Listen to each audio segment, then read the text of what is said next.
Item number 6, Sri Ramlingam ji.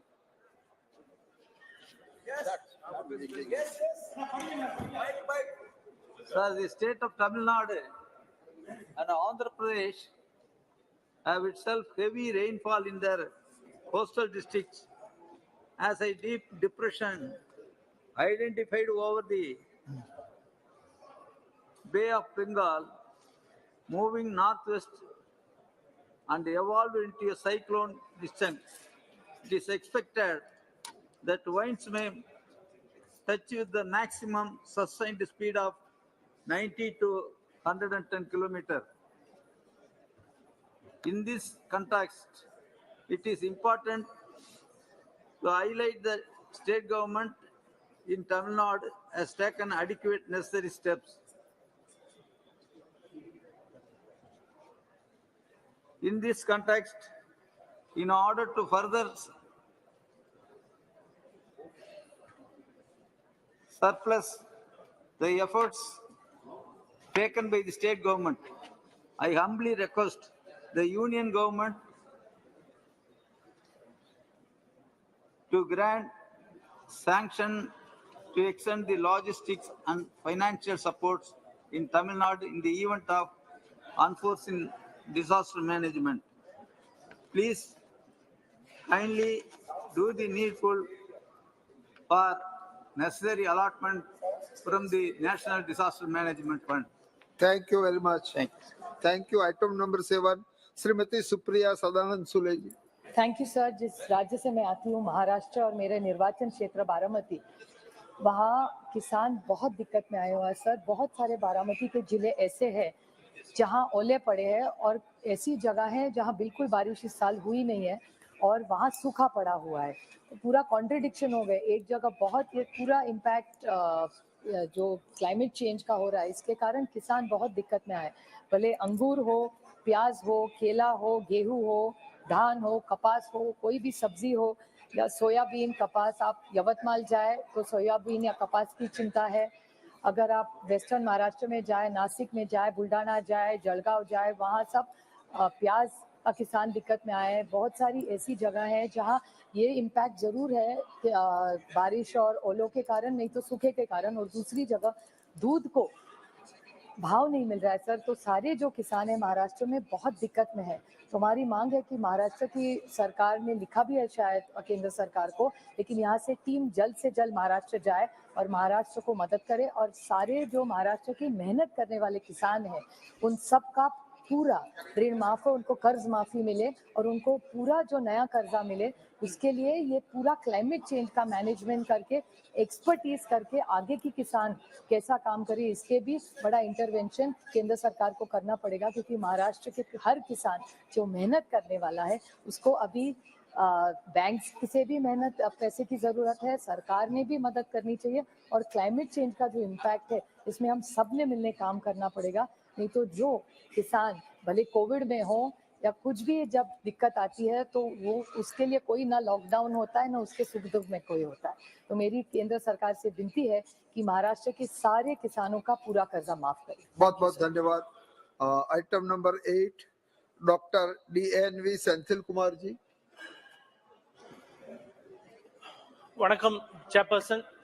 So regarding new railway line, which is a 75-year demand for the people of my constituency, Dharmapuri, connectivity between Morapur and Dharmapuri, which gives connectivity to Chennai. I'd like to thank the Union Railway Minister for having allocated 100 crores and started the railway network program. Sir, now there is land compensation and acquisition work going on, but there is a small problem in two places where there is land acquisition. One is Mukunur, which is a marginalized society living over there.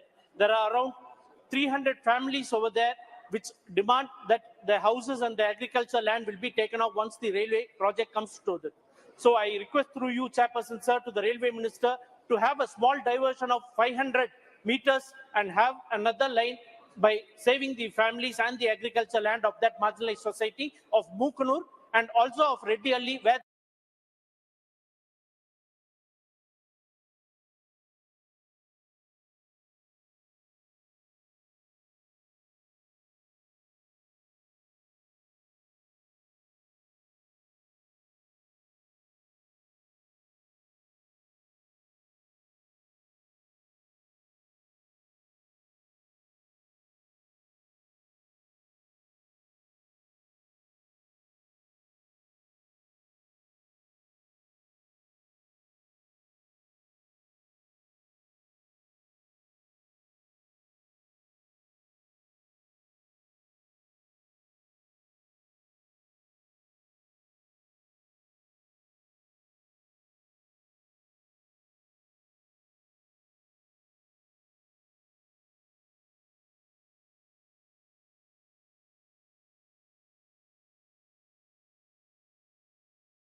उस मुद्दे को लेकर के आक्रोशित है और स्थिति वहां पे माननीय मंत्री जी से ये मांग करना चाहता हूं कि किसानों के आक्रोश को देखते हुए भूमि अधिग्रहण कानून में उचित तब्दीलियां लाई जाए ताकि वहां के लोगों को, अंबेडकर नगर के किसानों को सही रूप से मार्केट रेट पे पैसा दिया जा सके।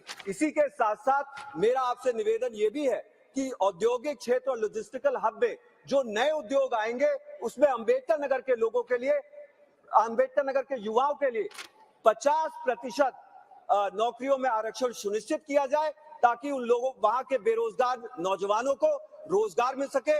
मैं आपके माध्यम से माननीय मंत्री जी का ध्यान इस अत्यंत ही इंपॉर्टेंट इशू पर केंद्रित करवाना चाहता हूं। आपने मुझे बोलने का अवसर दिया, बहुत बहुत धन्यवाद। बहुत बहुत धन्यवाद। Item number 10 Shri Abdul Khaleque ji.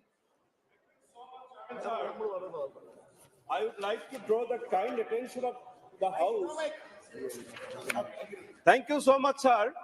Chairman, sir. I would like to draw the kind attention of the House towards a grave concern that has plagued the state of Assam for far too long, the relentless issue of flood and erosion. The state bears the burden of approximately 31.05 lakh hectares of flood-prone area as identified by Rashtriya Bar Ayog, constituting a staggering of 39.58% of the total land area of the state, whereas the rest of countries' combined flood-prone area stand at about 10.2% only. The gravity of the situation cannot be overstated when it is seen that the flood-prone area of Assam is 4 times the national mark of the flood-prone area of the country. The Assam government projects an increase in extreme rainfall events by 35%, and an increase in the rise of plus events by more than 25% due to climate change.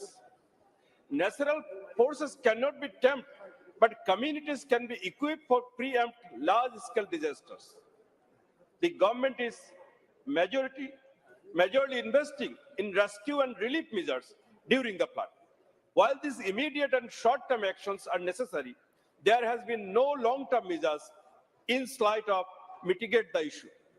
Similarly, since 1950, over 4.27 lakh hectares, 7.40% of the Assam's total area, have eroded along the Brahmaputra and its tributaries, with an annual average loss of nearly 8,000 hectares. This has led to the disappearance of 2,500 villages, affecting lakhs of people who reside on embankments. Even with such severity of the situation in Assam, the absence of proper framework to officially declare flood and erosion as national calamities hinders in combating these recurring challenges effectively. Therefore, I urge Honorable Union Home Minister to immediately spearhead the development of necessary legislative measures that can enable the formal declaration of floods and erosion as national calamities. Thank you, sir. Thank you very much. Item number 11 Shri Jasbir Singh ji. धन्यवाद chairman sir. मैं आपके माध्यम से सरकार के ध्यान में एक बहुत ही इम्पोर्टेंट मुद्दा लेके आना चाहता हूं। ये मुद्दा है प्राइवेट बैंकों की तरफ से किसान की हो रही लूट का। सर, अगर कोई भी आदमी कार का लोन लेता है तो उसको 7.8% से 10% तक उससे ब्याज लिया जाता है। अगर कोई भी बिजनेस के लिए, कमर्शियल एक्टिविटी के लिए अगर कर्जा लेता है उसे 7.25% to 9% लोन लिया जाता है सर। जो दूसरे हाउसिंग लोन है 8.5 से 9.5% उससे ब्याज दिया जाता है। सर, हैरानी वाली बात है कि अगर किसान अपनी लिमिट बनाता है खेती करने के लिए उससे 15% ब्याज लिया जाता है। सर, इससे भी आगे अगर आप कोई नया ट्रैक्टर लेते हो, आप कंबाइन लेते हो जहां कोई भी किसान फार्म इक्विपमेंट लेता है तो आप हैरान रह जाएंगे, 22% तक प्राइवेट बैंक जो उस पे ब्याज वसूलते हैं सर कैसे किसान ये इतना ब्याज दे पाएगा? इसको रैशनलाइज करना चाहिए। ये केवल मेरा नहीं या ऑपोजिशन का नहीं, ये हमारा सभी का मुद्दा है।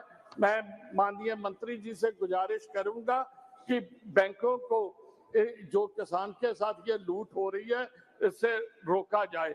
दूसरा सर, इसी के माध्यम से कि अगर आपने देखा जाए कॉरपोरेट के हमने तकरीबन 9.5 लाख करोड़ से ज्यादा जो है लोन्स राइट ऑफ किए हैं। मैं ये गुजारिश करूंगा कि ये किसानों का तो सिर्फ 5 लाख करोड़ है, इसको भी राइट ऑफ करके किसान जो अपने गले में फंदा डालता है उसके छुटकारा दिलाया जाए, इस जो कर्जा से किसान को मुक्त किया जाए। धन्यवाद। बहुत बहुत धन्यवाद। Item number 12 Shrimati Aparupa Poddar ji.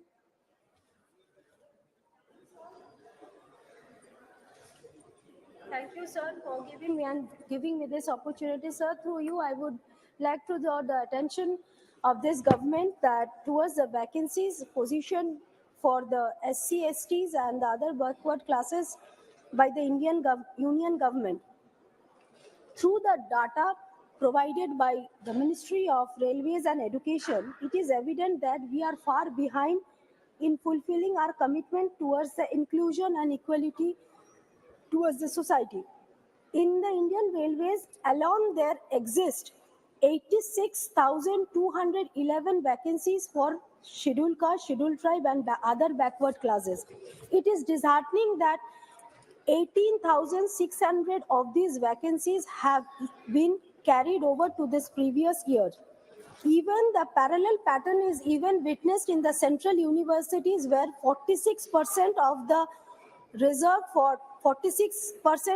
reserved are of OBCs, 44% of ST and 37% for SCs in central universities still remain unoccupied. Even in our most prestigious institutions like IITs, 2,750 faculties of SC, ST, OBCs and EWS are remaining vacant. This highlights the magnitude of underrepresentation in our society. It is the constitutional duty of the government to ensure the livelihood and the social upliftment of these communities. In 2014, this government promised to create 25 crore more jobs. It is imperative that the government fulfill this commitment. I appeal to the government to address the vacancies reserved for SC, STs and OBCs with a sense of urgency and transparency in this recruitment process. Thank you, sir. Thank you very much. Item number 13, Sri Antony ji. Thank you, Chairman. Chairman, I request the government to kindly enhance the upper limit of salary from rupees 21,000 to 40,000 for availing ESA benefits to all eligible workers in the private sector. An employee getting a monthly salary above 21,000 is out of the ESA coverage benefits. It should be noted that, having understood the growing cost of living in the country, the 6th Pay Commission under Congress-led UPA government recommended a salary hike for government jobs. After this, employees in the private sector also revised the salaries of their employees. As a result, a significant section of workers in the private sector receive monthly salaries beyond 21,000. Hence, these employees and their dependents get out of the purview of the ESA benefits. Therefore, I request the government to enhance the salary limit up to rupees 40,000 per month so that several lakhs of beneficiaries will continue to get ESA benefits. Thank you. Thank you very much. Thank you. आप लिख कर दे दीजिए. Item number 14, Sri Kotagiri Sridhar ji. Thank you, sir. Speaker, sir. Exactly 10 years ago, in the 16th Lok Sabha, the great state of Andhra Pradesh was divided by making several promises under the AP Reorganization Act. One of the promise was for providing a South Coastal Railway Zone in Visakhapatnam. It was finally approved in this Lok Sabha, the 17th Lok Sabha, but in 2019, but it hasn't still come under a reality. The DPR I hear is still under review. No fixed time frame was fixed to make this an operational railway zone. While special status is still pending, people of Andhra Pradesh are eagerly appealing for making other promises a reality. And I request government to make our dream for a South Coastal Railway Zone a reality, Speaker, sir. Also, on a side note, there is a new Vande Bharat Express from Hyderabad to Visakhapatnam. And my constituency is Eluru. It's a district headquarters with almost 2 lakh people and almost 1 million people around Eluru. But unfortunately, there is no stop in Eluru, which the next stop from Eluru is almost 200 kilometers in Rajahmundry. So I request Railway Minister and Railway Ministry to consider Eluru to have a stop for Vande Bharat Express between Hyderabad and Visakhapatnam.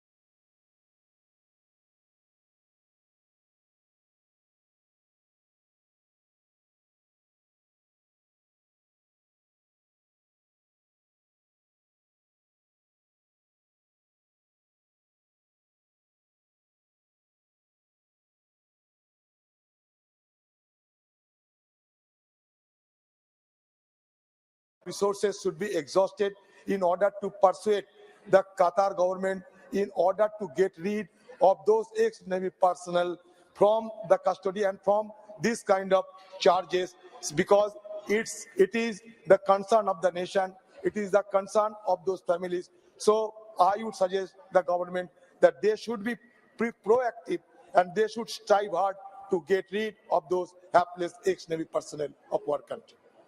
Thank you. Sri Suresh Kodikunil ji. Sir, the famous and well-known agriculture scientist, Dr. M.S. Swaminathan, Padma Vibhushan Dr. M.S. Swaminathan, passed away 3 months back in Chennai. Sir, the country is very much aware that Dr. M.S. Swaminathan's contribution in our agriculture sector, as well as the self-sufficient of the food security. But at the same time, the NDA government chose to disrespect the legend when he passed away, as the government did not accord any rightful honor or paid tributes or marks of respect to Dr. M.S. Swaminathan, and displayed their arrogant and ungrateful attitude towards the great scientist. The government also did not send a proper representative of the union government to be present throughout the funeral function in Chennai. So his family belongs to my constituency, Kuttanad, and also he has given so many contributions to the agriculture sector in Kerala also. Sir, I demand through you, sir, at least now the government must take steps in granting the rightful honors to Dr. M.S. Swaminathan by awarding the citation of Bharat Ratna posthumous, and further Dr. M.S. Swaminathan's life-size statue be erected in the new Parliament building along with a portrait installed in the central hall of the parliament. And also, I suggested to be named Indian Council of Agriculture Research, ICAR, to be immediately renamed Dr. M.S. Swaminathan Institute of Agriculture Research. The government must rectify its mistake and honor Dr. M.S. Swaminathan for his extraordinary contribution to Indian agriculture and the national food security, which is considered as the pillar of national security. With these words, I would like to urgently invite Honorable Government through you, sir, Dr. M.S. Swaminathan. The country cannot ignore him.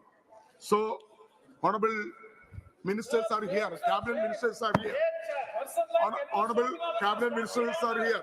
Smriti Irani, Dharmendra Pradhan is here, and Anurag Singh Thakur is here. So, you are ignoring. Kindly,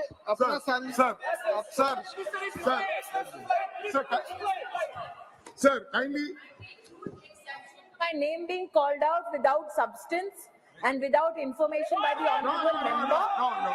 Secondly, sir, I am sure that once the member lays the issue at hand on the floor, the appropriate minister will respond. But I would request through you, sir, that the honorable member not be in a spiteful position just because his party had to face a humiliating defeat just yesterday after the election results were announced. What is the correction, sir? बैठ जाइए वैज्ञानिकों पे हम political नहीं बनाते हैं। Government spokesman Anurag Singh Thakur is here. 16 Shri Jyotirmay Singh Mahato Jyotirmay item number 17 Shri Basant Kumar पंडा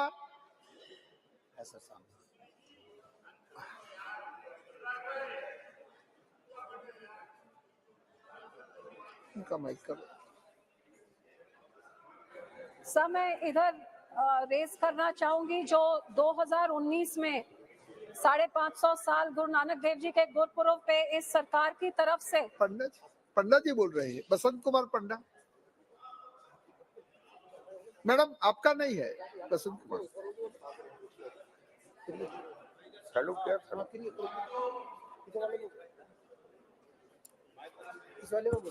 आप mic की ओर आइए माइक की ओर आइए हाँ ठीक है।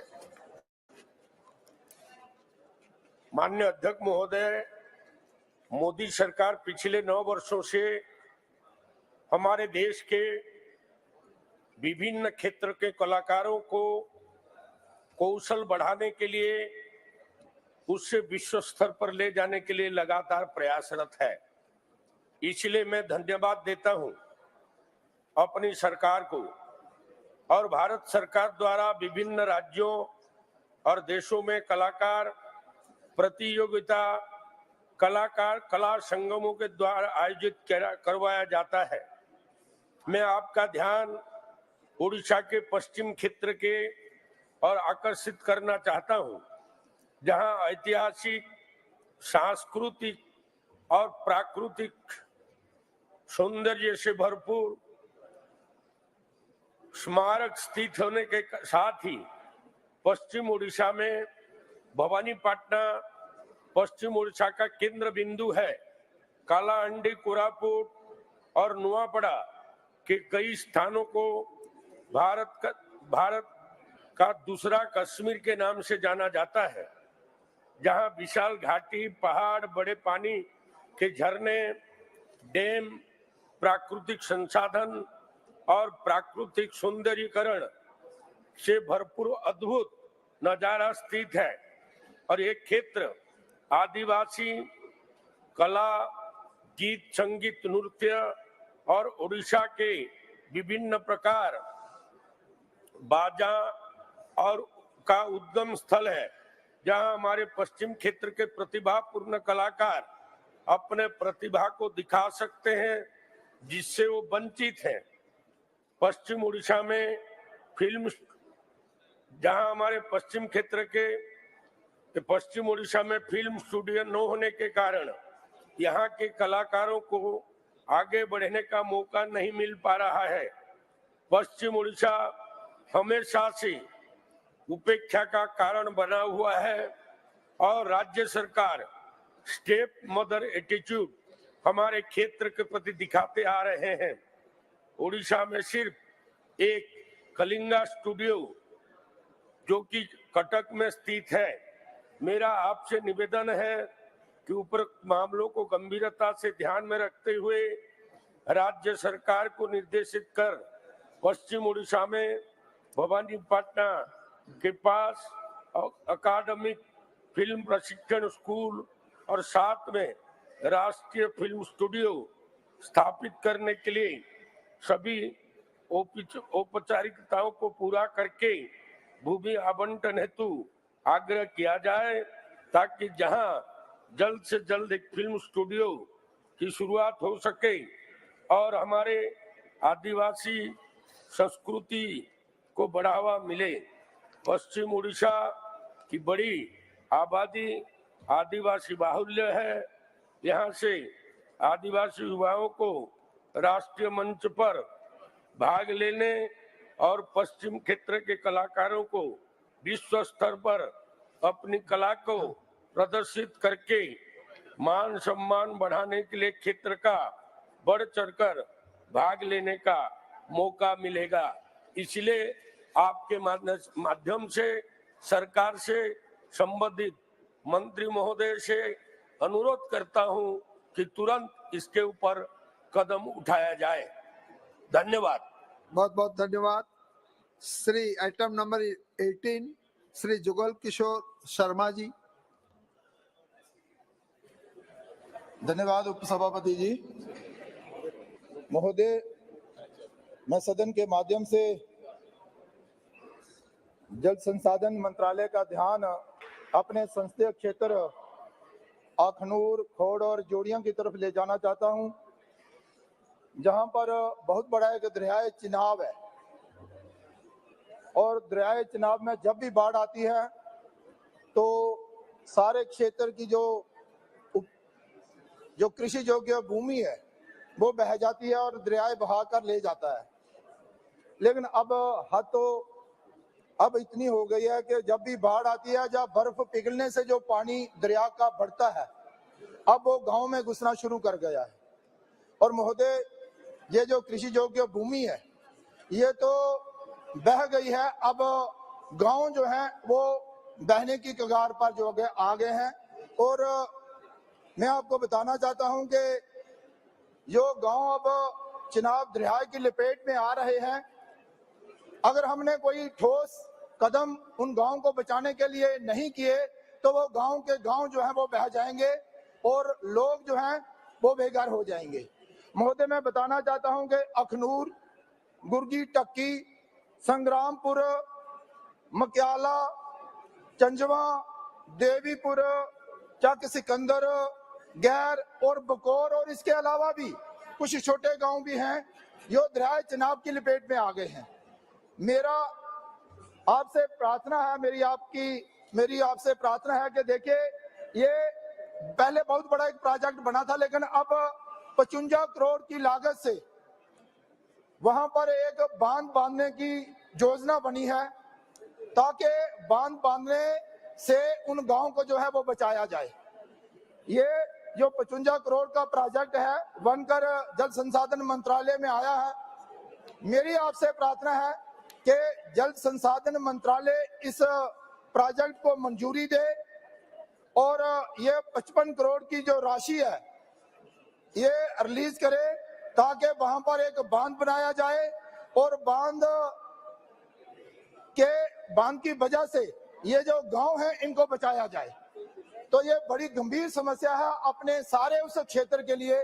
तो मैं आपसे भी प्रार्थना करता हूं, सदन से भी प्रार्थना करता हूं और जल संसाधन मंत्रालय से भी प्रार्थना करता हूं कि जो अखनूर के साथ साथ लगने वाले जितने भी गांव हैं इन्हें बचाने का प्रयास किया जाए और जो 55 करोड़ की राशि जो है वो इस प्रोजेक्ट को मंजूर किया जाए, ताकि वहां पर एक अच्छा बांध बने और इन गांव को बचाया जा सके। धन्यवाद।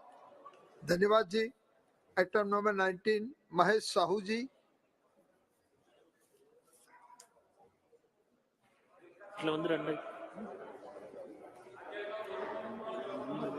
Kindly mic on. अधिष्ठाता महोदय ए प्रसंग को आपनक पाखरे उपस्थापन करिबा पूर्वरु मु आपनक सादर निमंत्रण करूची ढेंकानाल लोकसभा क्षेत्रर 3टी जातीय राजपथ 49 पालड़ा ठारू केउंझर एवं 55 कटक ठारू संबलपुर तत्सहित पितिरी ठारू डुबुरी जो जातीय राजपथर अवस्था एभली एक संकटापन्न अवस्था अच्छी केंद्रर विकास कार्यक्रम रे ढेंकानाल लोकसभा क्षेत्र 1,00,000 कोटी टंका वर्ष को देउथला बेले विकास परिवर्ते से क्षेत्र रे आज पर्यंत 326 जन विनाश होइचंती विभिन्न दुर्घटना रे मृत्यु घटिचंती ए क्षेत्र रे मु आपन को निवेदन करिबा पई चाहे केंद्र सरकार पितरी ठारू डुबरी रास्ता को लोकार्पण करथिले किंतु सेठारे ब्राह्मणी रामियाल एवं डमसोड़ा ठारे पोल निर्माण होगा संभव है नहीं संपूर्ण है नहीं पितिरी ठारे मध्य ओवरब्रिज एवं अंडरपास निर्माण शेष है नहीं अथच केंद्र सरकार विभिन्न दृष्टिकोण पितिरी ठारू डुबुरी रास्ता को गृह मंत्री केंद्र शिक्षा मंत्री द्वारा लोकार्पण हैला परे भी मध्य से कार्यक्रम एते धीर गति चली संपूर्ण है नहीं पालड़ा ठारू केउंझर एवं आपनकर पितिरी ठारू डुबुरी कटक ठारू संबलपुर बारंबार रोड सेफ्टी मीटिंग रे आलोचना पर्यालोचना हला परे माननीय मंत्री सहित आलोचना परे एवं 2024 मार्च सुधा शेष हो बोली घोषणा थिला परे मध्य मु निवेदन करिबा पई चाहे केंद्र सरकार को निजे स्वचक्षुरे देखंतु 2024 मार्च सुधा शेष होबा आदौ संभव नुहे 2025 मार्च जगह चलिबो ए कथा केंद्र सरकार विकास रो ये गोटे ज्वलंत प्रमाण 3टी जातीय राजपथ पई मु आशा करिबो अधिष्ठाता महोदय आपन को निवेदन करिबा पई चाहे केंद्र सरकार जो हिसाब रे ढेंकानाल लोकसभा क्षेत्र राजस्व पाउछंती तार सामंजस्यतम अनुदान रे ढेंकानाल लोकसभा क्षेत्र अधिक उन्नति हेई परिथांता किंतु केंद्र सरकार ए बाबद रे कोनस प्रकार नजर दउनांती मु आशा करिबा आपन जरिया रे केंद्र शिक्षा मंत्री पाखरे बसिचंती सुनुचंती से अनुभव करिबा दरकार केंद्र प्रति राज्यर जो दायित्व एवं लोकसभा क्षेत्र जो सैक्रिफाइस से कथा को गुरुत्व प्रदान करी कार्यक्रम को आगो नवा पई आपन को जरिया रे केंद्र सरकार को अनुरोध करबा सहित चेतावनी देउची। Thank you very much Shri Dnyaneshwar Patil ji.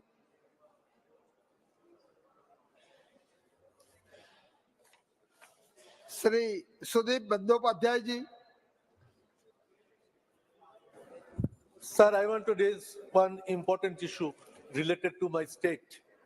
Sir, Manrega, Awas Yojana, health issues, National Health Mission, all money allotted by Government of India have been kept blocked since last 2 years, amounting up to rupees 18,000 crores. We few MPs and our ministers came to Delhi to meet Honorable Minister, not the Cabinet Minister, sir. It is Minister of State. Surprisingly, we were kept waiting for 2 hours in the waiting hall, were offered tea, and ultimately after 2.5 hours, when we went for the meeting, then she left behind the door. We were lifted bodily. आपका issue की बात करो। मेरा issue ये है, we were lifted by bodily senior MPs, 10 ministers, and were taken 20 kilometers away from Delhi. We demand, sir, that Manrega allotment, Awas Yojana allotment should be sent to state government without further delay. We are keen to place our demand to Prime Minister of India, including Chief Minister, and we hope this issue to be discussed on the floor of the House without further delay, and economic blockade should not be allowed to be created in the state of West Bengal. माननीय मंत्री जी धर्मेंद्र प्रधान जी। सभापति महोदय, दादा, नहीं चित भी मेरी पटवी मधी मत करो भाई। सभापति महोदय, मैं आपकी अनुमति से सदन की वरिष्ठ सदस्य सुदीप जी ने कुछ विषय उठाया भारत सरकार के बारे में, मनरेगा के बारे में, प्रधानमंत्री आवास योजना के बारे में। उनको भारत सरकार ने ब्लॉकेड किया है। अध्यक्ष महोदय, ये तथ्य सही नहीं है। ये भारत सरकार की ओर से बंगाल की गरीबों की पैसा ले जाते हैं और उसको तोलाबाजी करते हैं, कटमनी रखते हैं, यही मूल कारण है। देश की सभी राज्य वित्तीय श्रृंखला में रहते हैं।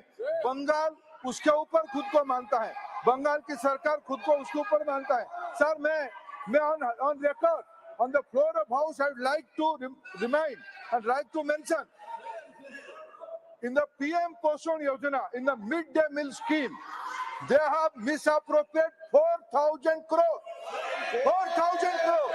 Government of India has given inquiry to CBI. Everything will come out on the front. Everything will come out to the table.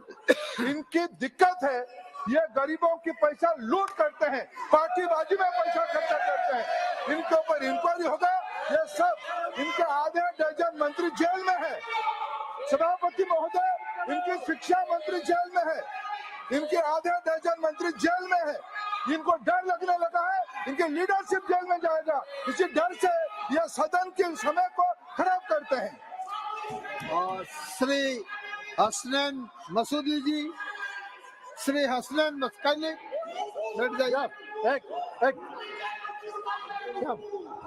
जनाब मसूदी जी बोलेंगे, वो रिकॉर्ड में जाएगा। जनाब, जम्मू कश्मीर को कई एक संगीन मसाइल का सामना है।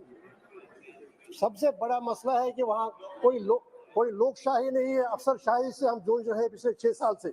आज जबकि जश्न मनाया जा रहा है 5 रियासतों में इंतखाबात के नतीजे का, जम्मू कश्मीर में पिछले 6 साल से हमें इंतजार है इंतखाबात का। अब वो संगीन मसला है, लेकिन सबसे बड़ा संगीन मसला जो आज है वो बिजली का बहरान है। जनाब, 3215 मेगावाट हम बिजली पैदा करते हैं, जनरेट करते हैं, लेकिन आजकल 16 घंटे का वहाँ पर शटडाउन रहता है, ठिठुरती सर्दी में, सब जीरो टेम्परेचर में। सर, मेरा मुतालबा होगा पहले ये रैशनलाइज किया जाए, जो बिजली की कटौती है वो रैशनलाइज की जाए। दूसरी बात ये, हमारे जो NHPC के साथ पास हमारे जो पावर जनरेशन जो हाइड्रो इलेक्ट्रिक जो यूनिट्स है वो वापस दिए जाए, क्योंकि बहुत सारा पैसा NHPC ने उससे हासिल किया। सलाल वाला एग्रीमेंट था 25 साल तक रहेगा, लेकिन आज वो 50 साल से सेंट्रल गवर्नमेंट के पास है। तो तब तक बिजली का मसला हल नहीं होगा जब तक कि आप हमारे NHPC के जो हमने दिए थे वो OD 1 हो, OD 2 हो, बगलियार हो या सलाल हो, जो भी वहाँ पर वो वापस दीजिए। दूसरी बात ये है कि आज भी स्मार्ट मीटर के नाम पर जो हमारे ST है, BPL है और जो आखिरी पायदान पर है, उनसे बिजली फीस 100,000 से ज्यादा लिया जा रहा है, जबकि पास की रियासतों में 0 बिजली बिल आता है। पंजाब में, दिल्ली में, आपके जो शासन है उत्तराखंड में, और आपने जो वादे किए राजस्थान में, MP में बिजली कम कीमत पर देने का या 0 बिल देने का, जम्मू कश्मीर के साथ एक अलग ही व्यवहार किया जाता है, जैसे कि जम्मू कश्मीर देश का हिस्सा है ही नहीं, ऐसा व्यवहार किया जाता है। पास की रियासत पंजाब में आधी आबादी को 0 बिल आता है और हमारे ST को, BPL को, SC को और जो आखिरी पायदान पर है उनसे इतना बिजली बिल देता है। तो मेरा ये मुतालबा होगा कि NHPC के पास जो हमारे प्रोजेक्ट्स है वो वापस दिए जाए। पीरियड खत्म हो चुका है, फिर भी ले रही है NHPC। और दूसरी बात है, वहाँ पर रैशनलाइज किया जाए जो भी शटडाउन है, ताकि लोगों को ज्यादा मुश्किलात का सामना हो। Thank you. श्री जगदम्बिका पाल जी।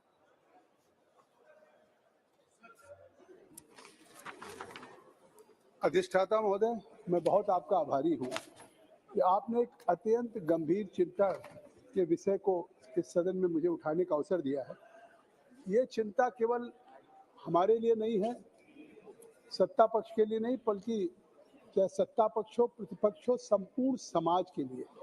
आज आर्टिफिशियल इंटेलिजेंस का इस्तेमाल करके जिस तरह से डीप फेक टेक्नोलॉजी के माध्यम से एक यथार्थबाजी, ऐसा लगता है कि जैसे किसी का चेहरा, किसी की वॉइस से जिस तरह से नकली वीडियो या चित्र या इस तरह से चीज़ें वायरल की जा रही हैं, वो देश की एकता और अखंडता के लिए भी खतरा है। समाज में एक इस तरह की गलत सूचनाएं प्रसारित करके लोगों के बीच में जिस तरीके का चरित्र हनन हो या इस तरह के राष्ट्रीय सुरक्षा के प्रश्न हो, तो ये अभी तक इस डीप फेक के लिए जो आर्टिफिशियल इंटेलिजेंस के तकनीक से ये इसका प्रचार प्रसार कुछ दिनों से इतना बढ़ा है, अभी तक इस पे कोई लेजिस्लेशन भी नहीं है, कोई विधायी कानून भी नहीं है। इसलिए अधिष्ठाता महोदय, इस गंभीर सवाल पे सरकार भी सोच रही है, लेकिन मैं चाहता हूं कि इस तरह की जो पूरे देश में बढ़े, पिछले दिनों आपने देखा कि रश्मिका मंदाना हो या आलिया भट्ट हो, इस तरह से चाहे फिल्म स्टार हो, पब्लिक लाइफ के जीवन के, चाहे सत्ता पक्ष प्रतिपक्ष के सांसद हों, हम लोग सार्वजनिक जीवन में काम करते हैं और इस तकनीक का दुरुपयोग करके और अगर जिस तरह की चीज़ों को वायरल कर देते हैं वीडियो बना करके, तो वो शायद पूरी लाइफ के लिए एक सवालिया निशान लग जाता है। तो इसलिए मैं इस सदन में चाहता हूं कि इस विषय पे जो एक पूरे समाज के लिए एक नई आर्टिफिशियल इंटेलिजेंस से इस डीप फेक का एक प्रचार प्रसार हो रहा है और इसको एक हथियार के रूप में इस्तेमाल किया जा रहा है, जो देश की एकता और अखंडता के लिए, और इसकी संख्या बढ़ती जा रही है। इसलिए जनता की राय हो, जनता का मैंडेट हो, उसके बावजूद भी एक डीप फेक के माध्यम से प्रधानमंत्री श्री मोदी जी ने भी पिछले दिनों इसकी बहुत बहुत धन्यवाद। तो मैं समझता हूं कि इस सदन के माध्यम से मैं सरकार से मांग करता हूं, धन्यवाद जी, इस पे निश्चित तौर से प्रभावी कार्रवाई हो, आवश्यकता हो तो इसके लिए मजबूत लेजिस्लेशन बनाने का कार्य करे सरकार। धन्यवाद। श्री अमर सिंह जी।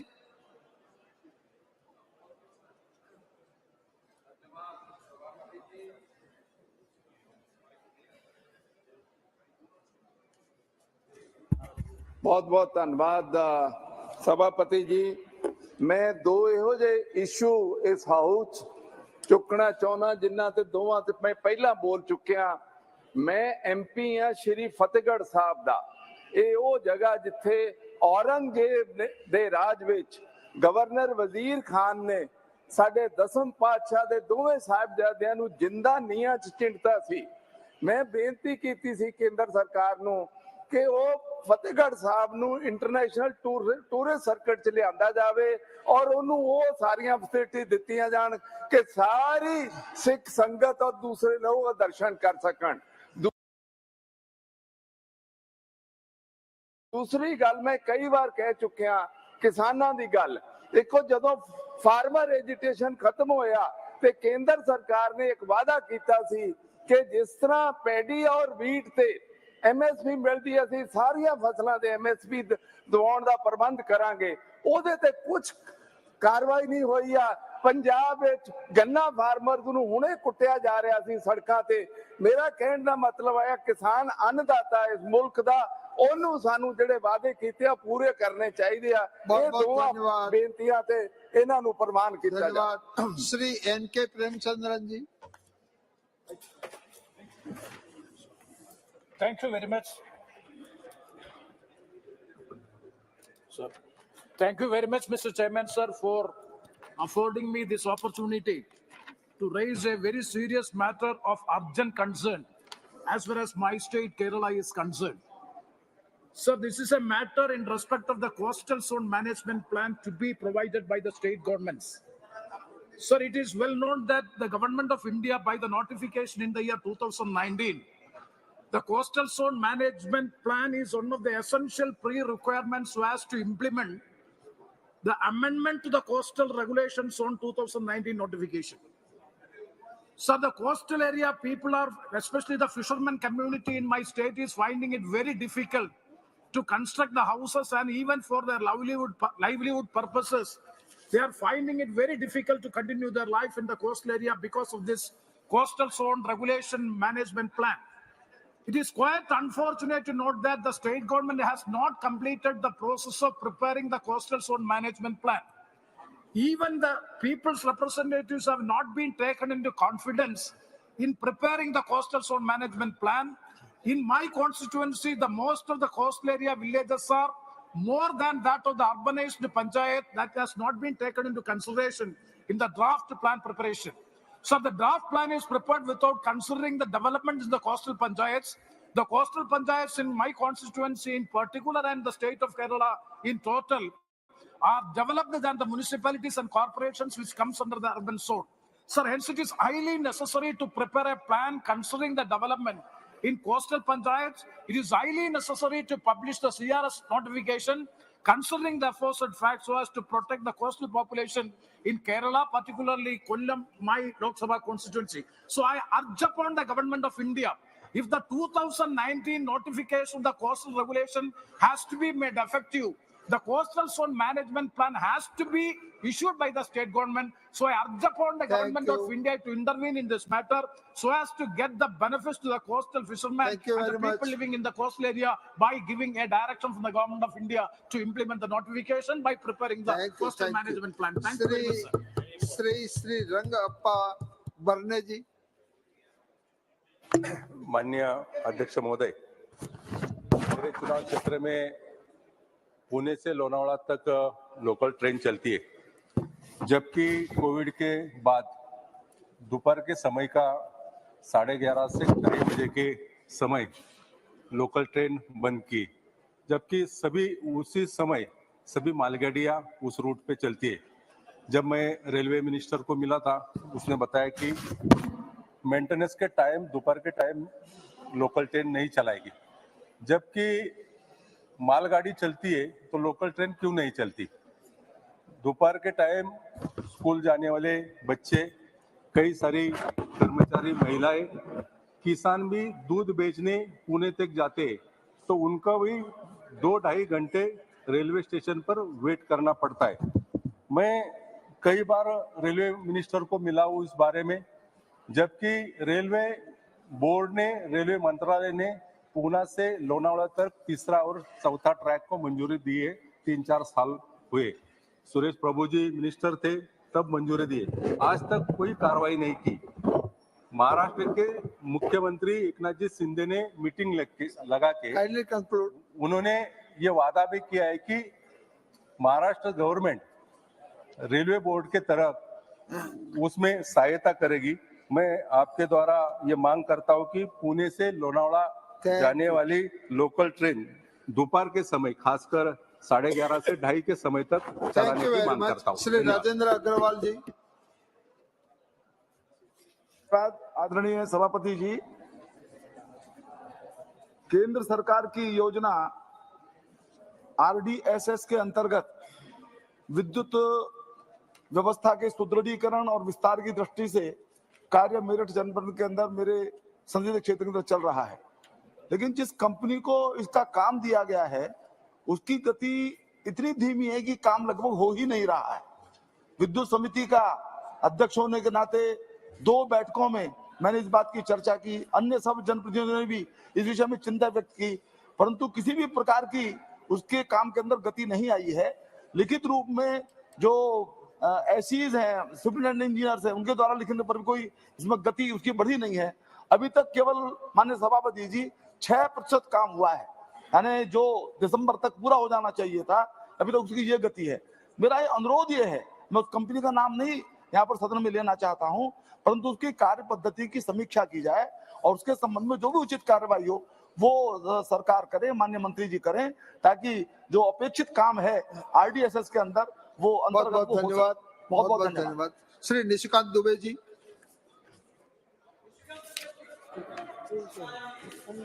धन्यवाद सभापति महोदय। मेरे जिले में सर, जो मेरे लोकसभा का तो पार्ट नहीं है, लेकिन NRHM का अध्यक्ष होने के नाते मैं उस जिले का अध्यक्ष हूं। मुख्यमंत्री जी का क्षेत्र है सुंदर पहाड़ी, और पिछले 1 महीने से प्राइमेटिव ट्राइबल ग्रुप जो पहाड़िया जनजाति है, उनके 20 बच्चों की मौत हो गई है। मलेरिया या इसी तरह का कोई ऐसा वायरल है जिसको कि राज्य सरकार देख नहीं पा रही है। मैं और हमारे जो नेता हैं बाबूलाल मरांडी जी, दोनों विजिट कर चुके हैं लिट्टी पाड़ा और सुंदर पहाड़ी का ये हाल है। और हालात ये हैं सर कि ना वहाँ डॉक्टर की कोई व्यवस्था है, और ना आपको आश्चर्य होगा जो PTG को 100% हम प्रधानमंत्री आवास देते हैं, उनका नाम लिस्ट तक में नहीं है सर। एक भी आदिवासी परिवार को, आदिवासी के नाम पर राजनीति करने वाली पार्टियां, एक भी आदिवासी को वहां ना प्रधानमंत्री आवास है, ना डॉक्टर की सुविधा है।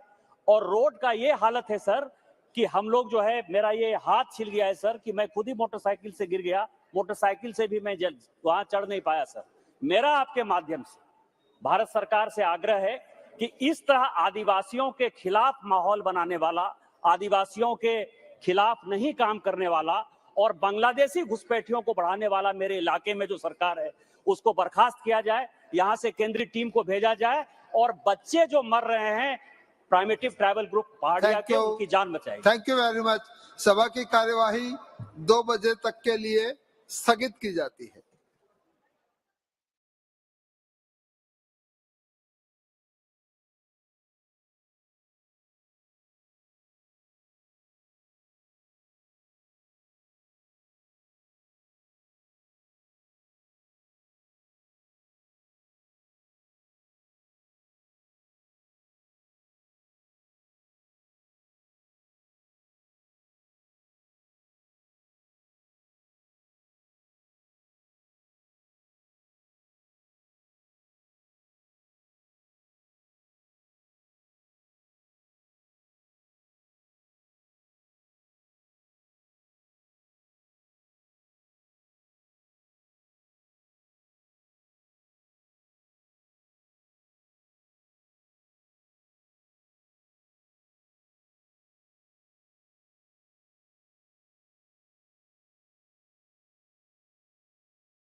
Act. A bill passed by both houses of Parliament and assented to by the President. Adjournment of the sitting of the House. Termination of the sitting of the House, which meets again at the same time appointed for the next sitting. Adjournment sine die. Termination of a sitting of the House without any definite date being fixed for the next sitting. Expulsion. Deletion of words, phrases or expressions from the proceedings or records of Rajya Sabha by an order of the chairman for being defamatory or indecent or unparliamentary or undignified. Rule 380 of the Rules of Procedure and Conduct of Business in Lok Sabha gives the Speaker the discretion to expunge any words or expressions used in debate that are considered defamatory, indecent, unparliamentary or undignified. Maiden speech. First speech of a member in the House after election/nomination to Rajya Sabha or Lok Sabha.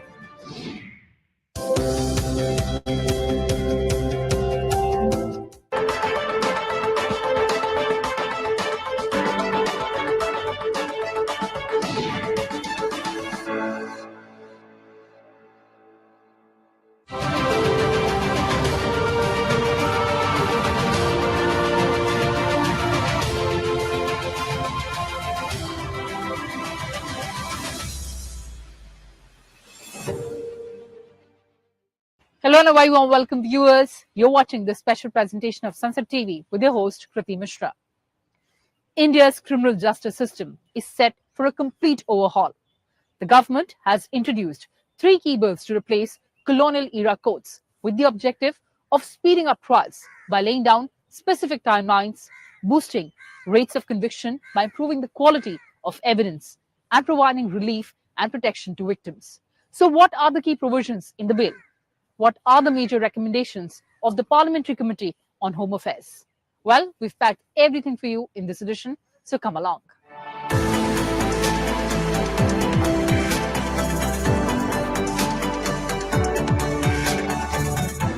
India's criminal justice system has been predominantly shaped by laws and regulations inherited from the British colonial era. In the post-independence years, these legal foundations underwent alterations and amendments to align with the evolving requirements of modern times. The experience of 7 decades of Indian democracy calls for comprehensive review of our criminal laws, including the Code of Criminal Procedure, and adopt them in accordance with the contemporary needs and aspirations of the people of India. The pre-independence criminal laws were used by the British to protect their colonial interests, to rule the people and the country, and to maintain their authority and supremacy over India. There was a need for comprehensive review of the criminal laws, the Criminal Procedure Code, the Indian Penal Code, and the Indian Evidence Act, and adapt them according to the present-day needs and aspirations. In fact, Prime Minister of India also advocated for the need to revamp all the legislations enacted across all departments during the British era. देश ने 1,500 से ज्यादा पुराने और अप्रासंगिक कानूनों को रद्द कर दिया है। इनमें से अनेक कानून तो गुलामी के समय से चले आ रहे हैं। In accordance with the basic principles enshrined in the Constitution of India, it was proposed to bring about fundamental comprehensive changes in the framework of Indian criminal laws. With this objective in view, the existing Indian Penal Code of 1860, the Code of Criminal Procedure 1973, and the Indian Evidence Act 1872 would now be repealed and replaced by the Bharatiya Nyaya Sanhita 2023, the Bharatiya Nagrik Suraksha Sanhita 2023, and the Bharatiya Sakshi Bill 2023, respectively. The Home Affairs Minister introduced these 3 key bills in the Lok Sabha on 11th of August 2023. ये तीनों कानूनों को replace कर इनकी जगह जो 3 नए कानून बनेंगे, उनकी आत्मा होगी भारत के नागरिकों को संविधान प्रदत्त सारे अधिकार जो मिले हैं, इसकी सुरक्षा. The main problems in present legal system are very complex. There's huge pendency of cases in the courts. There's low conviction rate, and the amount of fine prescribed in the laws is very less, from 10 rupees to 500. There's overcrowding of under-trial prisoners in prisons. There's very little use of modern technology in the legal system. And there's delay in investigation, pending hearing process, and delayed justice due to inadequate use of forensic evidence. The new bills seek to historically address the problems in the criminal justice system to strengthen law and order, simplify legal procedure, provide speedy justice, and adapt the criminal justice system with the technological advancements. Further, all the outdated references have been deleted in the proposed bills. These bills seek to create a legal structure which is citizen-centric and to secure life and liberty of citizens and adopt them in accordance with the contemporary needs and aspirations of the people. The Bharatiya Nyaya Sanhita 2023 repeals the Indian Penal Code 1860. Key changes proposed in the bill include sedition. IPC defines sedition as bringing or attempting to bring hatred or contempt or exciting disaffection towards the government. It is punishable with imprisonment term between 3 years and life imprisonment and or a fine. The bill removes this offence. It instead penalizes the following: exciting or attempting to excite secession, armed rebellion, or subversive activities, encouraging feelings of separatist activities, or endangering sovereignty or unity and integrity of India. These offences may involve exchange of words or signs, electronic communication, or use of financial means. These will be punishable with imprisonment of up to 7 years of life imprisonment and a fine. Terrorism. The bill defines terrorism as an act that intends to threaten the unity, integrity, and security of the country, to intimidate the general public or disturb public order. The bill also penalizes conspiring, organizing, or assisting in preparation of any terrorist act within an imprisonment term between 5 years and life imprisonment and a fine of at least 5 lakh rupees. Petty organized crime. The bill makes attempting or committing petty organized crime punishable with imprisonment between 1 and 7 years and a fine. Death penalty for gang rape of minor. IPC allows death penalty for gang rape of women below 12 years of age. The bill now allows death penalty for gang rape of women below 18 years of age. The Bharatiya Nagrik Suraksha Sanhita 2023 was introduced in the Lok Sabha on 11th of August. It repeals the Code of Criminal Procedure 1973. The code provides for procedure for arrest, prosecution and bail for offences under various acts, including the Indian Penal Code of 1860. The highlights of this bill are trials in electronic mode. The bill provides that all trials, inquiries and proceedings may be held in electronic mode.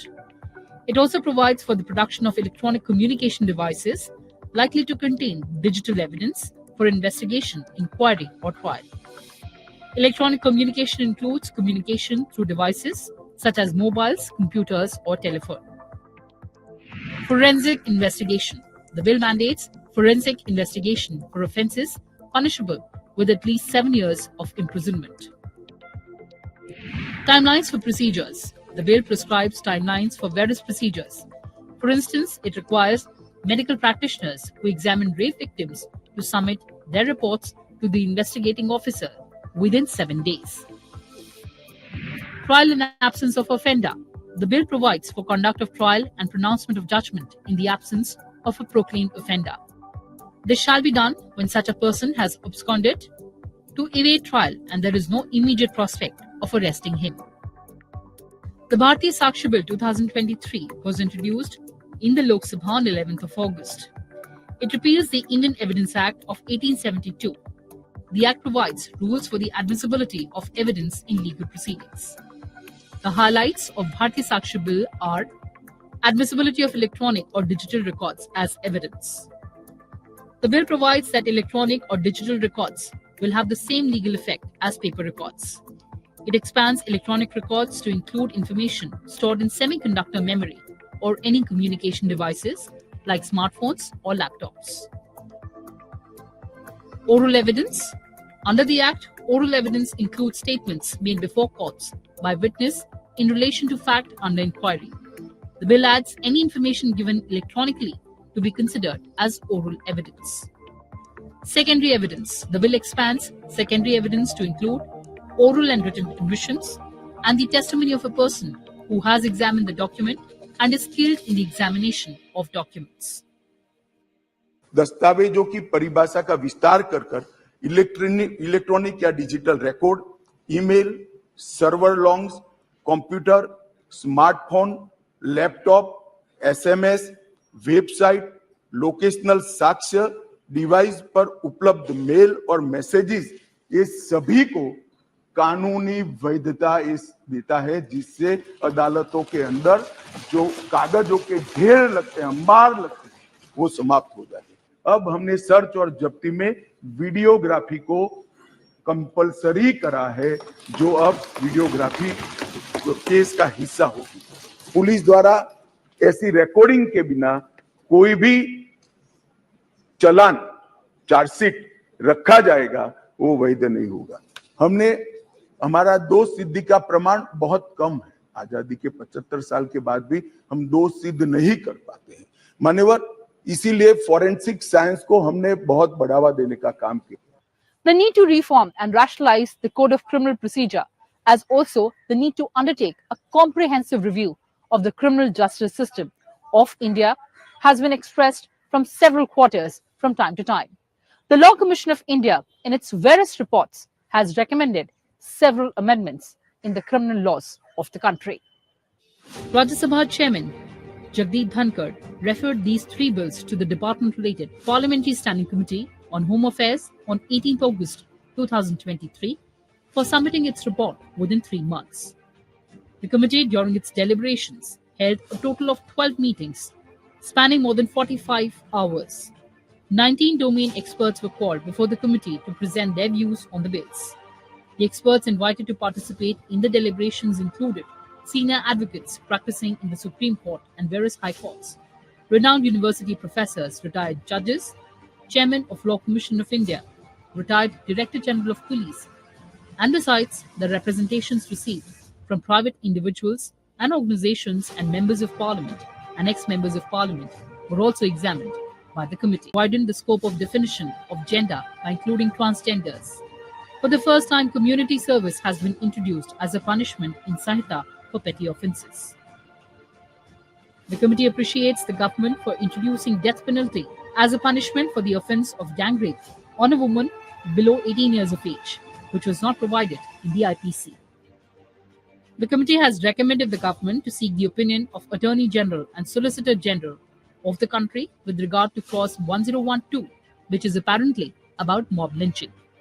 The committee appreciates the government for enhancing the punishment under clause 104 on causing death by negligence from 2 years to 7 years. However, the committee has recommended reducing this punishment to 5 years as the proposed punishment of 7 years is unreasonably long. The committee commends the addition of Offence of Terrorist Act in the Sanhita. The committee compliments the government in deleting the term sedition from criminal law by rephrasing it without compromising the security of the state. The committee has recommended the government to include Section 377 of IPC in the Sanhita. A recommendation has also been made to retain Section 497 of IPC on adultery in the Sanhita by making it gender neutral. This is 75th year of our independence. Now, the salient features. The Bharatiya Nyaya Sanhita number of sections have been reduced from 511 to 356 and the chapters from 23 to 19. This is regarding Bharatiya Nyaya Sanhita, that is Old Indian Penal Code. We have used the word Nyaya, not a dand, not a penal, because this is a democracy. We are giving justice, not a dand, not a penalty. 24 sections have been deleted from Old Indian Penal Code. 22 have been added and a large number of sections have been rearranged.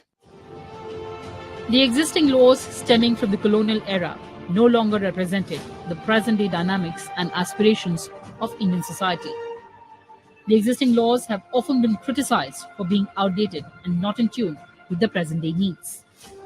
The proposed Bharatiya Nyaya Sanhita seek to change the nature of law towards providing justice rather than punishment and would be a step forward to remove traces of colonial mindset. It was a mammoth task of drafting comprehensive amendments to the criminal laws and 4 years of intense discussions for making new laws that imbibe Indian thought process and the Indian soul. A comprehensive review of criminal justice system in our country was the need of the hour to bring it on par with the contemporary aspirations of the people of India. Well, viewers, that's all I had for you in this edition. Thanks for watching and stay tuned to Sunset TV. Goodbye for now from my side.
नौसेना भारतीय सेना का सामुद्रिक अंग है, जिसकी स्थापना 1612 में हुई थी। ईस्ट इंडिया कंपनी ने अपने जहाजों की सुरक्षा के लिए ईस्ट इंडिया कंपनी मैरीन के रूप में सेना गठित की थी। 26 जनवरी 1950 को रॉयल इंडियन नेवी का नाम बदलकर भारतीय नौसेना कर दिया गया। भारतीय नौसेना ने आजादी की रक्षा ही नहीं की, बल्कि आजादी हासिल करने में भी महत्वपूर्ण भूमिका निभाई थी। भारतीय नौसेना दिवस भारत की तीनों सेनाएं, थल, वायु और जल सेना हर तरफ से देश की सुरक्षा में तत्पर हैं। आज दुनिया की सबसे शक्तिशाली सेनाओं में हमारी तीनों सेना आती है। इतिहास के पन्ने पलट कर देखें तो जब भी दुश्मन ने जल सीमा से हमारी सुरक्षा में सेंध करने की कोशिश की है, तब भारतीय नौसेना के आगे उन्हें हार मानना पड़ा है। भारतीय नौसेना की इस उपलब्धि, साहस के कारण देशवासी उन्हें सलाम करने के लिए हर साल 4 दिसंबर को नौसेना दिवस के तौर पर मनाते हैं। कैसे हुई नौसेना दिवस की शुरुआत? भारतीय नौसेना दिवस मनाने की शुरुआत मई 1972 में वरिष्ठ नौसेना अधिकारी सम्मेलन में हुई थी, जिसमें 4 दिसंबर को भारतीय नौसेना दिवस मनाने का निर्णय लिया गया था। हम 4 दिसंबर को ही क्यों मनाते हैं नौसेना दिवस? 1971 में भारत और पाकिस्तान के बीच युद्ध हुआ था। इस युद्ध में पाकिस्तान ने 3 दिसंबर को भारतीय हवाई अड्डे पर हमला कर दिया था। पाकिस्तानी सेना के आक्रमण हमले का जवाब देते हुए भारतीय नौसेना ने 4 और 5 दिसंबर की रात हमले की योजना बनाते हुए सैकड़ों पाकिस्तानी नौसेना के जवानों को मार गिराया था। ऑपरेशन ट्राइडेंट के तहत भारतीय नौसेना की कमान थी कमोडोर केपी गोपाल राव के हाथ में। इस ऑपरेशन की सफलता को ध्यान में रखते हुए 4 दिसंबर को हर साल नौसेना दिवस के तौर पर मनाया जाता है। नौसेना के 3 क्षेत्रीय कमान हैं: eastern naval command, western naval command और साउदर्न नेवल कमांड। हिंद प्रशांत क्षेत्र में भारत का एक अलग रुतबा है। भारतीय नौसेना की ताकत लगातार बढ़ रही है। दुनिया की सबसे ताकतवर नौसेनाओं में इंडियन नेवी की गिनती होती है। इंडियन नेवी आत्मनिर्भर बनने की दिशा में भी तेजी से कदम उठा रही है। उम्मीद है भारतीय नौसेना 2047 तक पूरी तरह से आत्मनिर्भर बन जाएगी। नौसेना देश की समुद्री सीमा को सुरक्षित रखने के साथ ही प्राकृतिक आपदा आने पर भी मानवीय सहायता अभियानों में भी महत्वपूर्ण भूमिका निभाती रही है। भारत की 7,500 किलोमीटर लंबी तटीय सीमा के अलावा हजारों किलोमीटर लंबी समुद्री सीमा भी है और इसकी सुरक्षा के लिए नौसेना की ताकत को लगातार हम बढ़ा रहे हैं।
नमस्कार, आप देख रहे हैं सक्षम भारत। आपके साथ मैं हूं प्रांजलि सिंह।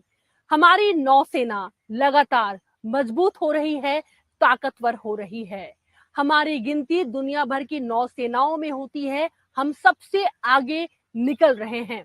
हमारा ये लक्ष्य है कि 2047 तक हमारी नौसेना पूरी तरह से आत्मनिर्भर हो जाए। लेकिन ये भी सोचने वाली बात है कि पूरा जो सफर है अब तक का, वो इतना भी आसान नहीं था। तमाम चुनौतियां आई, लेकिन उसके बावजूद हम यहाँ तक कैसे पहुंचे हैं, इन्हीं मुद्दों पर आज बातचीत होने जा रही है सक्षम भारत की इस खास कड़ी में।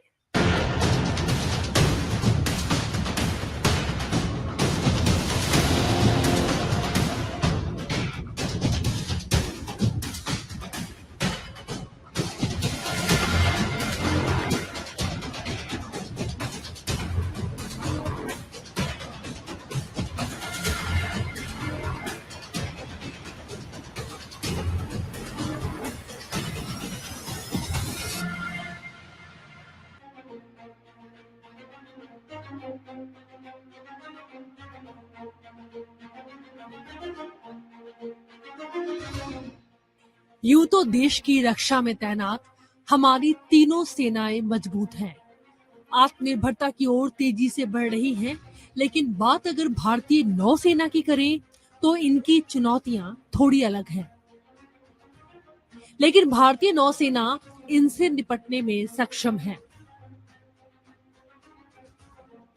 अथाह समुद्र में देश की रक्षा के लिए भारतीय नौसेना में आत्मनिर्भर भारत के मूल मंत्र में खुद को रेस में सबसे आगे कर दिया है। हिंद प्रशांत क्षेत्र में भारत का एक अलग रुतबा है। हिंद महासागर में चीन का सैन्य दखल बढ़ रहा है। इस चुनौती से निपटने के लिए इंडियन नेवी हर तरह से तैयार है। भारतीय नौसेना की गिनती दुनिया भर की टॉप 10 नेवी में होती है, जो कि काफी पावरफुल नौसेना है। 250 से अधिक विमान, 130 युद्धपोत और पनडुब्बी, 23 विध्वंसक फ्रिगेट्स, 4 फ्लीट टैंकर, 18 ASW और मिसाइल कॉर्वेट शामिल हैं। अटैक सबमरीन के अलावा और भी काफी शक्तिशाली हथियारों और युद्धपोतों से लैस इंडियन नेवी के आगे दुनिया के कई देशों की नौसेनाएं नहीं टिकती हैं।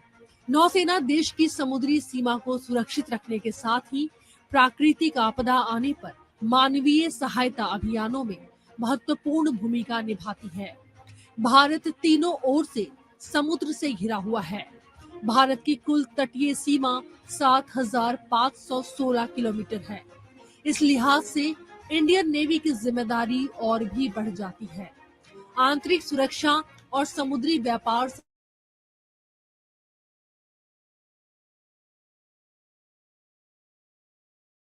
जुड़ी चुनौतियों से इसे निपटना आता है, जिसकी तैयारी मेहमान भी मौजूद हैं। हम आपका परिचय उनके साथ में करवाना चाहेंगे। हमारे साथ इस कार्यक्रम में हैं सुनील मिश्रा, DG SIDM से, vice admiral retired Satish Soni ji, VIF से। सर, बहुत बहुत स्वागत है आप लोगों का हमारे इस कार्यक्रम में। हम बात कर रहे हैं, शुरुआत करना चाहेंगे सर हम आपके साथ में। हम आत्मनिर्भरता की बात कर रहे हैं, लेकिन जब हमारे सशक्त नौसेना की बात आती है तो ये अब हम सबको पता है कि अगर मैं तीनों सेनाओं में बात करूं और make in India, made in India की बात करूं तो सबसे पहले नौसेना खुद को रख रही है। विथ 75% to 95% हम पहुंच चुके हैं। कैसे देखते हैं आप इसे? पहले तो संसद टीवी को बहुत बधाई इस खुले एनवायरनमेंट पे हम लोगों को आमंत्रित करने के लिए। पीछे बहुत अच्छा नया बैकड्रॉप है, नया पार्लियामेंट है। और यहाँ पर माननीय प्रधानमंत्री जी ने जो मंत्र दिया हम लोगों को, तीनों सेनाओं को और इंडस्ट्री को और मिनिस्ट्री ऑफ डिफेंस को, कि हमें अपनी जो डिफेंस की रिक्वायरमेंट्स हैं और नीड्स हैं उसमें अपनी सेनाओं की ज़रूरतों के लिए आत्मनिर्भर बनना है। ये बड़ा महत्वपूर्ण था, एक आमूलचूल परिवर्तन है जो हम लोग पहले जिस दिशा में चल रहे थे उस दिशा से बिल्कुल हट करके है। पिछले 6-7 सालों में इसके ऊपर बहुत ज़्यादा काम मिनिस्ट्री ऑफ डिफेंस ने किया, कई तरह के बदलाव किए, और वो जो बदलाव हुए उसका असर अब इंडस्ट्री में दिखने लगा है, क्योंकि एक एनवायरनमेंट क्रिएट हुआ जो डोमेस्टिक मैन्युफैक्चरिंग के लिए मुफीद है।